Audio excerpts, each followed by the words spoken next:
저는 인공지능이 지금 버전으로 굉장히 무서운 건 저희 학생들도 그렇고 보게 되면 인공지능한테 자꾸 존댓말을 쓰고 영어를 볼 때 플리즈라고 자꾸 붙여요. 네. 그리고 얘가 뭔가 아웃풋을 잘 주면 고맙다고 자꾸 반사적으로 이야기를 하고 맞아요. 나도 그랬네? 저도 그렇던 것 같아요. 플리즈를 왜 이렇게 붙였지? 인사할 시간도 많습니다. 여러분의 시간을 낭비해드릴 느리지만 쿨한가. 랩미팅입니다. 반갑습니다, 교수님들. 반갑습니다. 이건 좀 무거운 이야기인데 한 3달 전쯤에 벨기에에서 실제 발생했던 사건입니다. 아 진짜로? 네, 그래서 죽고 싶었다면 왜 진작 죽지 않았나요? 첫 번째 문장이 챗봇한 얘기고요. 네. 두 번째 문장이 성인 남자가 했던 얘기고 챗봇 남자 왔다 갔다 해서 대화했던 흐름입니다. 이 대화를 이 피에르라고 하는 벨기에 남자분이 하셨대요. 이건 대화의 거의 후반부고 그 끝에 이분이 선택하신 결론은 자살입니다. 자살을 실제 하셨어요. 근데 저는 그런 느낌이 들었어요. 이 피에르가 이 챗봇을 어떤 존재로 바라보고 있나. 네. 저는 인공지능이 지금 버전으로 굉장히 무서운 건 저희 학생들도 그렇고 보게 되면 인공지능한테 자꾸 존댓말을 쓰고 영어를 볼 때 플리즈라고 자꾸 붙여요. 네. 그리고 얘가 뭔가 아웃풋을 잘 주면 고맙다고 자꾸 반사적으로 이야기를 하고 맞아요. 나도 그랬네? 저도 그렇던 것 같아요. 플리즈를 왜 이렇게 붙였지? 근데 기존에 우리가 집에 있던 검은색 인공지능 얘한테는 완전 명령했어요. 야, 꺼, 켜. 저거 말도 못 알아듣고 짜증나. 이랬잖아요. 맞아요. 근데 얘한테 안 그래요. 그러니까 이게 예의를 지킨다는 측면에서 좋기도 한데 문제는 얘를 우리가 하나의 살아있는 생명처럼 자꾸 대하기 시작한 건데 그렇죠. 조금 전에 보여드렸던 피에르의 대화 사례를 보게 되면 생명을 넘어서서 이제 약간 의존할 수 있는 존재, 좀 더 무섭게 보면 약간 영적인 존재처럼 바라보고 있는 게 아닌가. 그러네요. 또 제가 실제 이거 초반에 연구하거나 할 때 열심히 막 찾다가 인터넷에 카페 하나 발견한 게 있어요. 챗 GPT 종교. 있어요? 예, 근데 그게 지금은 저기 은밀 카페로 했는지 검색이 안 되는데 제가 그걸 초반에 발견하고서 가입을 안 하고 계속 염탐을 하고 있었거든요. 네. 근데 어느 순간 그 카페 검색이 안 되더라고요. 그 우리나라에 있었던. 예, 한국에도 생겼었어요. 그러니까 인간의 일자리를 대체하는 기계가 아니라 인간의 어떤 정서나 결정적인 선택까지 영향을 줄 수 있는 거기까지 갈 수 있어서 기계하고 인간이 대화하는 환경을 비용적인 문제 때문에 무한정 도입하는 것에 대해서는 우리가 좀 심각하게 바라봐야 된다라고 생각을 합니다. 근데 일본에서 작년부터 하고 있는 새로운 프로젝트가 있는데 패밀리마트라고 하는 편의점 거기 야간 근로자를 로봇으로 대체하기 시작했어요. 현재부터. 하고 있어요. 그건 딱 봐도 산업용 로봇 같은 거 투입을 하고 있는데 그 로봇이 기본적으로는 인공지능을 씁니다. 그러니까 야간 근로자들이 일본에서도 뭐 급여도 낮고 잘 안 구해지기도 하면서 위험한 일자리긴 하거든요. 네네. 사고가 발생하니까. 근데 로봇을 대체하는데 문제는 에러율이죠. 그렇죠. 실험을 해보면 에러가 2% 정도 발생을 하고 있어요. 네. 그러니까 그때는 사람이 원격으로 들어가는 거예요. 파일럿처럼 VR 장비 같은 거 끼고 원격지에서. 그러면 산술적으로 봤을 때 8,000개 매장에서 2%면 160개 매장 정도에서 우리가 나타나겠죠. 네. 그럼 이렇게 단순하게 보면 160명의 인간 노동자가 야간에 원격으로 스탠바이 하고 있으면 8,000개의 매장은 안전하게 오퍼레이션이 되는 거예요. 그러네요. 그럼 8,000명이 하던 일을 그냥 이렇게만 봤을 때 160명. 네. 물론 처음에 개발하고 유지보수한 인력도 들어가긴 하겠지만 이렇게 바뀌는 거고 일본에서 요 작업을 하고 있는 기업이 장기적으로는 미국에 있는 모든 편의점에 싹 다 들어가겠다. 미국 시장을 바라보고 있어요. 미국은 대단하네요. 특히 고속도로 휴게소니 뭐니 해가지고 외딴 데 엄청 엄청 많죠. 많잖아요. 엄청 길 가다 많죠. 보면. 근데 들어가면 노동이 대체되는 속도에 대해서는 사실 저는 굉장히 빨라진다. 특히 그중에서 가장 빠른 건 지금처럼 한 조직 내에서 한 업무를 많은 사람이 하고 있는 거, 동일한 업무를. 그런 거. 그리고 업무의 매뉴얼화가 굉장히 잘 나오는 거. 그리고 이 업무 자체가 뭔가 위험하거나 감정 노동이 심한 거. 이런 거 위주로 대체는 굉장히 빨라질 겁니다. 아까 오류라고 말씀을 예. 하셨잖아요. 그 오류가 어떤 오류인가요? 예를 들면은. 주로 편의점 상황이다 보니까는 뭐 이런 거예요. 저는 이제 맥주를 먹을 때 저 찡따오 맥주를 먹는데 네. 제가 가끔씩 잘못 집어보는 게 하이네켄을 집어와요. 네네. 그럼 아내가 뭐라 그래요? 이거 뭐 노안이 이렇게 심하게 왔냐고. 근데 얘도 이제 배열하다가 만약에 잘못 배열할 때가 있잖아요. 네. 그런 거. 그러면 사람 오퍼레이터가 들어가서 다시 배열해 주는 거예요. 물건 같은 거. 그런데 가만히 생각을 해보면은 알바라고 해서 익숙하지 않는 알바라든지 네. 아니면 그 휴먼 에러라고 그러죠. 사람이 실수로 뭔가를 뭐 배열을 잘못한다든지 아니면 유통기한이 지난 거를 네. 배열을 잘못한다든지 뭐 이런 에러들도 지금도 충분히 계속 발생하고 있으면은 그것도 저는 한 2%는 되지 않을까라는 생각을 하고 있거든요. 근데 사람이 참 재밌는 게요. 네. 사람의 실수보다 기계의 실수에 굉장히 민감하죠. 민감해요. 사람한테 관대해요, 우리는. 제가 지금 그 말씀을 네. 드리고 싶었던 네. 거예요. 우리가 햄버거를 주문할 때 막 얘기했어요. 뭐 이거 주문하고 저거 주문. 근데 갔다 와서 아 다 까먹어서 처음부터 얘기해 주세요. 이 상황하고 기계한테 막 계속 결제까지 끝냈는데 기계가 꺼져. 재부팅 되고 있어. 되게 아니 두 번째 거 진짜 열받네요. 네. 지금 지금 웬만한 배포 아니면 이거 다시 또 얘기해요. 근데 네. 기계 발로 한번 차야죠 일단 두 번째는. 그렇죠, 그렇죠. 한번 차고 다시 시작할 거 아니에요. 인간의 그런 거를 당연히 맞춰줘야 돼요. 그러니까 고객을 우리한테 맞추라고 할 수는 없어요. 그렇네요. 고객의 일반적 성향은 맞는 거니 거기 맞춰줘야 돼 기업의 서비스는. 예. 기억하겠습니다 휴머. 챗봇도 마찬가지인 게 우리가 그 어떤 사람하고 상담을 해도 상담사가 완벽하지 않거든요. 이상한 말도 그렇죠, 해요. 그렇죠. 그렇죠. 근데 챗봇 상담사를 만드는 기업들을 보게 되면 100%를 기대하고 있어요. 네. 그래갖고 챗봇 상담사가 사실은 다양한 산업군에서 조금씩은 나오고 있는데 근데 랩에서 그거를 검토하다가 시간을 오래 끌어요. 이거 이러이러한 에러 사항이 나타나게 되면 어떻게 해야 돼? 이걸 막으려고 하면 되게 힘들거든요. 그러니까 그렇죠. 98%를 만드는 건 쉬운데 100% 만드는 게 힘들어요 이게.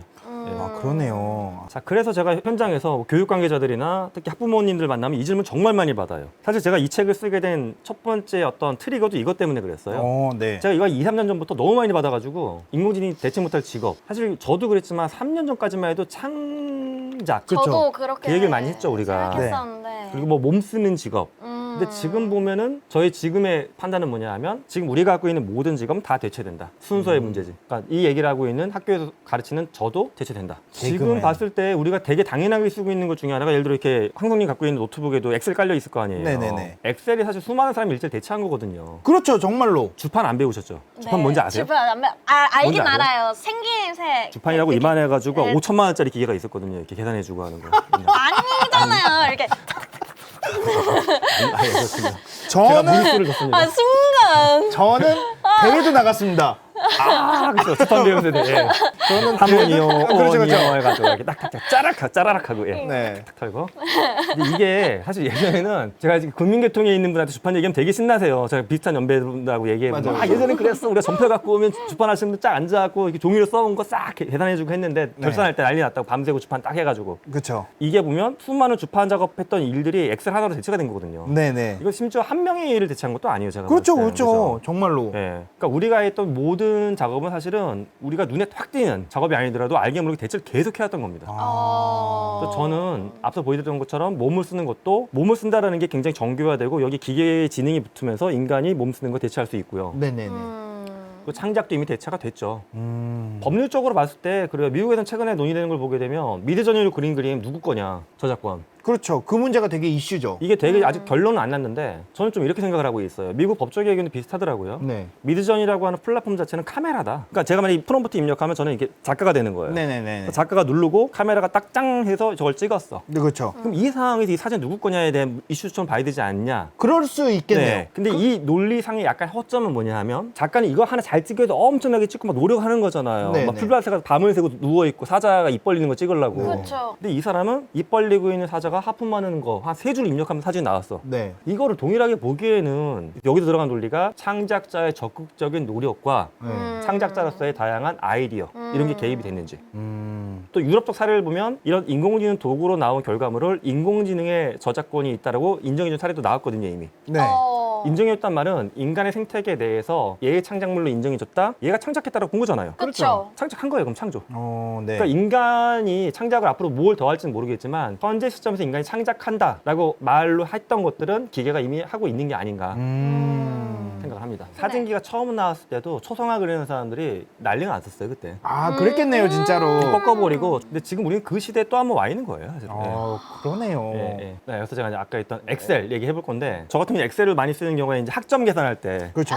다음 주 다다음 주 기말고사 보면 이제 그걸 쫙 입력해서 F다 막 이렇게 입력할 건데 제가 F구나 이렇게 합니까? 진짜 되게 슬픕니다 마음. 엑셀이 그럼 계산을 대신해주면 내가 인간으로서 계산할 수 있는 능력을 뺏긴 거니까 이걸 슬퍼해야 될까? 단 한 번도 엑셀을 이용할 때 슬픔의 감정을 느껴본 적이 없습니다. 저는 그쵸. 기쁩니다. 기쁘죠. 기쁘니까. 그죠. 저는 요 관점으로 우리가 넘어갈 것 같아요. 어. 무슨 말이냐 하면 아내한테 운전 가르쳐 줄 때 네. 아내가 처음에 운전할 때 그걸 주차할 때 많이 물어보더라고요. 네. 일렬 주차하려고 하면 여보 이거 몇 도에서 핸들을 어떻게 꺾고 옆에 사이드 미러로 뭐가 보일 때 들어가야 돼 물어봐요. 그렇죠, 그렇죠, 그렇죠. 근데 저도 이전에 운전면허 시험장에서 그걸 배웠어요 교관한테. 다 까먹었거든요. 가물하잖아요 우리는 이렇게 해가지고. 그럼 가물하죠. 어떻게 몇 도를 틀어. 근데 운전이 딱 그 얘인데 인간의 뇌를 이제 사고 과정을 분류하는 모델 중에 시스템 1, 2로 나눠져 있다는 모델이 있어요. 네네네. 시스템 1은 뭐냐면 인간은 일정 부분의 태스크를 굉장히 직관적이고 본능적으로 처리합니다. 네. 그러니까 운전을 오래 했던 분들은 운전 작업이 그런 거예요. 약간 근육이 인식을 네. 하고 있죠, 진짜로. 뭐 그러면 안 되겠지만 심지어 머릿속에 딴 생각하고 막 통화하면서 운전 자동으로 돼요. 저희 자율주행, 네네네. 스스로 자율주행. 그죠? 맞아요. 근데 복잡한 건 당연히 머릿속에 생각을 해야 될 거 아니에요. 해야죠. 그건 시스템 2예요. 근데 운전을 처음 배울 때는 우리가 시스템 2로 배운 거예요. 한 번도 안 해본 태스크니까. 근데 이게 체화가 되면서 시스템 1로 슬쩍 넘어가는 거거든요. 저는 엑셀이 지금 얘가 하는 작업은 굉장히 놀라운 작업이에요. 근데 우리한테는 얘는 시스템 1 같은 거죠. 딱딱 넣으면 과정 생각 안 해. 결과만 나온 거 갖다 써. 그렇죠. 네. 우리는 지금 뭔가 인공지능이 해주는 것들을 굉장히 고도화된 작업을 대체해준다고 해서 놀라기도 하고 편해하기도 하는데 점점 우리는 이걸 마치 시스템 1의 영역처럼 밀어넣을 것 같아요. 당연하게 나와야지. 야, 그림을 누가 사람이 그리고 있어. 왜 그리고 있어? 너 풍경을 사진기 안 쓰고 손으로 그리고 있다고? 이런 것처럼. 예. 그러면 인간은 시스템 2를 안 쓰는 거냐? 그게 아니라 얘에서 나온 결과가 또 어떻게 하면 더 고도하고 더 깊고 넓게 복잡한 걸 만들어낼 수 있을까? 이런 쪽으로 하면서 인간의 뇌는 계속 그 모델로 간다 라고 생각합니다. 지금 블라드미르 교수님이 되게 직관적인 얘기를 해주셔요. 시스템 1은 패시브 스킬이고 네. 시스템 2는 액티브 스킬이다. 예, 그렇게 볼 수 있습니다. 예. 야, 이것도 되게 훌륭한 관점입니다. 네. 진짜로. 인간의 뇌가 저는 사실은 뭐 퇴화할 수 있다는 논리도 있겠지만은 네. 전 퇴화보다는 이런 쪽으로 해서 오히려 인간의 뇌는 더 고도화된 사고를 하는 쪽으로 가지 않을까 생각을 하기도 하고 또 그렇게 우리가 다른 것들을 만들어야 된다라고 바람을 갖고 있습니다. 나 너무 좋습니다. 카카오톡 이모티콘으로 네. 가장 많이 쓰는 감정 버튼이 어떤 거 쓰세요, 두 분은? 저는 예를 들어 가장 많이 쓰는 게 고맙습니다예요. 이렇게 그네 타고 있는 애가 고맙다고 얘기하는 전 그 버튼 제일 많이 쓰는데 어떤 버튼 많이 쓰세요? 저는 그냥 웃는 얼굴 제일 많이 저 우는 거 많이 우는 거, 쓰는데. 우는 거 좋습니다. 이거 어떤 거 쓰냐가 중요한 건 아니고 그리고 이모티콘 그 주기적으로 업데이트를 하시려고 하죠. 똑같은 것만 계속 쓰면 좀 그렇잖아요. 그렇죠. 약간 좀 쿨해 보이지 못하니까. 약간 뒤쳐져 보이는 느낌이 거기서 나타나죠. 그렇죠. 너무 기존 라이언 그림으로만 계속 버티면. 맞아요. 근데 요게 이모티콘이 처음 나온 게 2012년도거든요. 네. 네. 근데 2012년도에 저는 아직도 기억나는 게 그때 처음에 이모티콘 나왔을 때 제 주변에 있는 이제 저보다 나이가 더 드신 분들하고 이런 얘기가 나왔었어요. 세상이 미쳐 돌아간다고. 이모티콘 네. 뭐고요? 원래는 전화가 없던 시절이나 전화가 처음에 나왔을 때도 무조건 대면했잖아요. 딱 전화해서 김대리 내 방으로 와. 전화했으면 그냥 얘기하면 되지. 내 방으로 왜 오래? 어차피 나 혼낼 거면서. 그냥 이런 거지. 내 방으로 와. 이거부터 짜증나는 거예요. 근데 가면 일단 혼나는데 위에 사람들 그거 이렇게 얘기하는 것도 자기 짜증이 나는 이렇게 얘기하네. 또 이렇게 얘기하죠. 이렇게 얘기하는데 제가 말씀드리려고 그랬습니다, 지금. 스스로 자꾸 이게 습관이 돼서 근데 이렇게 어. 얘기하는데 여기다가 대고 이제 고맙습니다도 안 하고 이걸 버튼으로 하려고 하는 거네. 이 말세다. 세상이 미쳤다. 근데 심지어 이 버튼을 돈 주고 사래. 그러면 2,000원이야. 막 싫어하시더라고요. 네.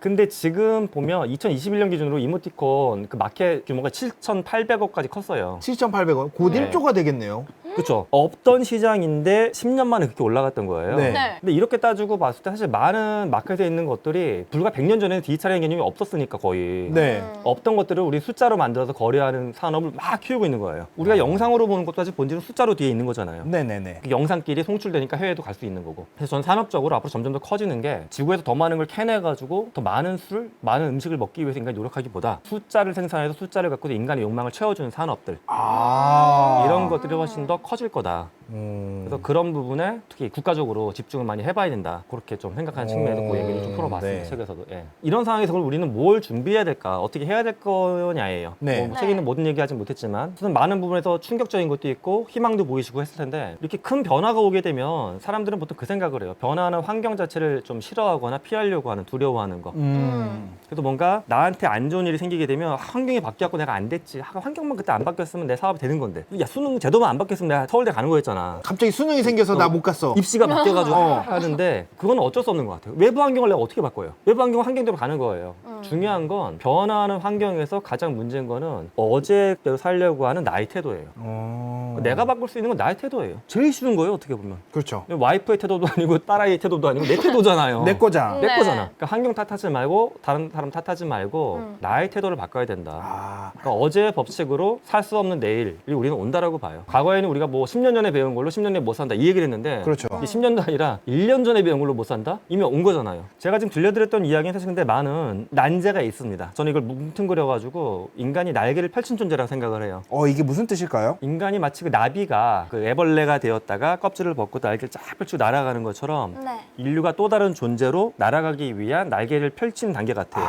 지금 쫙 탈각하는 거죠. 탈각. 껍질을 벗고. 탈각 과정이 사실 굉장히 힘들 거 아니에요. 네. 힘든 게 여러 가지가 있겠지만 저는 이제 제 관점으로 걱정되는 것들은 첫 번째는 에너지 문제였어요. 제가 이제 농반 진반으로 이제 학생들한테 그 얘기 가끔 해요. 챗 GPT 쓸 때 플리즈 쓰지 말고 땡큐 쓰지 말으라고. 네가 잘못 입력한 거 하나의 단어 때문에 저 인공지능이 감정이 있는 것도 아니고 오히려 전기세만 더 들어간다고. 냉각수만 더 쓴다고. 저한테 하는 말 같아요. 되게 그렇거든요. 근데 네. 그렇게 말을 하면은 좀 더 왠지 대답을 잘해줄 것 그쵸, 같아요. 그쵸. 감정이 있는 존재는 자꾸 감정이 없는데. 예. 어. 근데 우리가 실제 한 20분 정도 대화할 때 보면 냉각수만 이렇게 생수가 계승 기준으로 한 병 정도가 들어간대요. 그거 서버 시키는 네네. 거기에. 그리고 또 제 인공지능 연구하는 포스텍 교수님한테 또 얼마 전에 듣고서 충격을 받은 게 한 번 본인이 이제 보셨던 어떤 파운데이션 모델 하나 학습할 때 들어가는 전기세가 40억까지 보셨다고 하더라고요. 40억 전기세만. 그런 걸 봤을 때 저는 지금 한 달에 20달러 내고 굉장히 잘 쓴다고 보지만 사실은 엄청난 환경적인 문제를 안고 쓰고 있는 거라는 생각이 들어요. 저는 그래서 MS가 최근에 핵융합에 투자를 전폭적으로 하고 있는 것도 굉장히 앞뒤가 맞는 것 같아요. 그래서 에너지 문제를 저도 쓰면서도 얘기하니까 좀 약간 이율배반적이긴 한데 같이 좀 고민을 계속 해봤으면 좋겠다는 생각이 들고요. 네. 또 하나는 이게 플랫폼이나 모든 기술은 막대한 자원을 투자해야 되는 거다 보니까는 이걸 투자한 사람이 안 뺏기려고 하겠죠. 자기가 갖고 있는 헤게모니를. 정말로. 그리고 이거 자체가 거대한 이제 독재. 인류의 역사는 참 슬픈 게 거대한 힘은 상당수가 독재로 연결이 됐었거든요. 네. 네. 그래서 전 그렇게 생각을 해요. 제가 사실 유튜브를 잘 저는 안 보려고 노력하는 사람이에요. 왜냐하면 유튜브의 알고리즘 자체가 기본적으로 하나 보다 보게 되면 계속 보도록 유도하잖아요. 그렇죠. 계속 보는 건 사실 유튜브에서 가장 중요한 건 이게 좋은 콘텐츠냐가 아니라 이 사람이 X를 누르지 않는 콘텐츠. 거든요. 맞죠. X를 누르지 않는 건 계속 단맛이죠, 단맛. 자극적인 맛.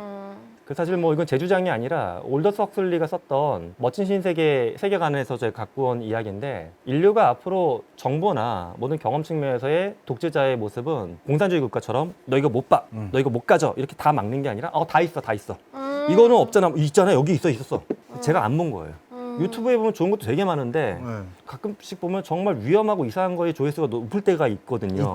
있죠. 맞죠. 저는 그렇게 이런 독재자들은 그런 쪽으로 진화한다. 옛날 방식은 이제 안 통해요. 아예 안 만들어 놓고 못 보게 하는 거는. 그렇죠. 다 있는데 우리가 단맛에 빠져갖고 의미 있고 중요한 거를 스스로 안 보게 되는 내 책임으로 되는 거. 그러니까 독재자의 책임이 아니라 너 책임이야, 이 상황. 하지만 여러분의 책임을 져주지 않게 만드는 우리는 안 될 과학이다. 네.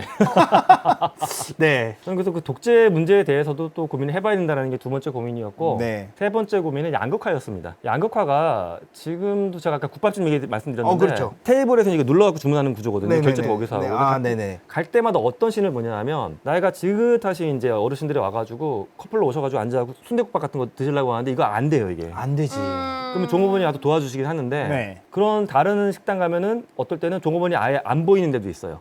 네. 그러면 슬쩍 나가시더라고요. 뭐 좀 해보시다가. 방법이 없으니까. 난 먹으러 왔는데 네. 먹을 수가 없으니까. 뭐 흔히 디지털 리터러시로 인한 양극화라고 하는데 이 앞으로 어떤 게 또 뭐냐면 예를 들어 비전 프로 같은 제품. 네네네. 비전 프로가 거의 500만 원 돈 가까이 될 텐데 그렇죠. 맞아. 누구는 이걸 끼고서 예를 들어서 처음 본 사람인데 본 사람처럼 막 정보도 갖고 오고 봤던 사람인데 얼굴 기억 못해. 근데 얘에 있는 추가 앱을 통해서 아는 사람처럼 거래처의 김 부장이구나. 지난달에 애 돌이었지. 그렇죠. 김 부장님 애 돌잔치. 근데 못 가갖고. 사회생활을 잘할 수 있는 네. 제품이네. 너무 좋은데요? 좋죠. 근데 이건 500만 원 있을 때만 가능합니다, 여러분. 그렇죠. 그러니까 이게 전 양극화라고 봐요. 그러니까 지금도 우리는 사실 많은 것들을 돈을 주고 사고 있지 않냐라고 바라보지만 이게 너무 직설적으로 많은 게 구매되고 거래되는 상황으로 갈 텐데 이게 정말 괜찮은 건지. 왜냐하면 인간은 내 몸을 통해서 획득한 나의 능력 이런 거는 숭고하다라고 봐요. 너 거지. 그래서 사람들이 피지컬 100을 보면서 열광했던 거잖아. 그렇죠. 저 사람이 노력한 전부니까 이게. 네. 근데 이건 노력한 게 아니잖아요. 돈을 버는데 내가 노력했다고 주장할 수도 있지만 돈을 물려받은 걸 수도 있고 거기서 일확천금 생긴 걸 수도 있는데 이것도 그냥 괜찮다고 봐도 되는 건지 저는 이런 식의 고민이 좀 듭니다. 그래서 이런 걸 잘 풀어내지 않으면 제가 이제 명명한 인공진화라는 게 인류를 암흑으로 몰고 가지 않을까 하는 걱정을 하면서 얘기를 써봤던 겁니다.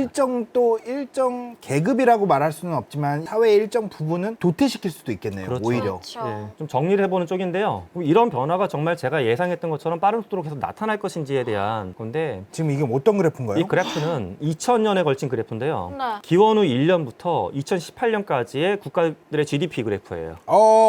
야 1년부터 있네요. 네. 이거는 또 색다르네요. 다르죠? 이걸 보면 재밌는 건 다 못 살았어요, 초반에는. 그렇죠. 너나 할 것 없이 다 못 살았어요. 특히 재밌는 게 1년부터 1700년까지를 보면 전체 국가의 합산을 놓고 봤을 때 1700년 동안 증가한 GDP의 총량이 3.5배밖에 안 돼요. 네. 그러니까 그때까지 1700년 동안 진짜 경제적인 측면에서 다 가난하고 배고픈 시절이었어요. 네. 근데 그 다음에 이제 산업혁명 발생하면서 많은 게 생산되면서 인류는 부자가 됐죠. 1700년부터 그 뒤에 300년 동안 네. 증가한 걸 놓고 봤을 때 그 기간이 9,800배가 올라갔어요. 그러니까 제가 이걸 해봤더니 뭐 1년 단위로 놓고 봤을 때 몇만 배 차이가 나는 것 같아요, 거의. 와 진짜로. 예, 맞아. 1700년간 보릿고기였어요, 진짜. 맞네요. 근데 더 놀라운 건 이 그래프가 그럼 지금 꺾이는 추세냐? 꺾이는 추세가 아니라 급격한 우상향으로 계속 가고 있거든요. 그렇네요. 네.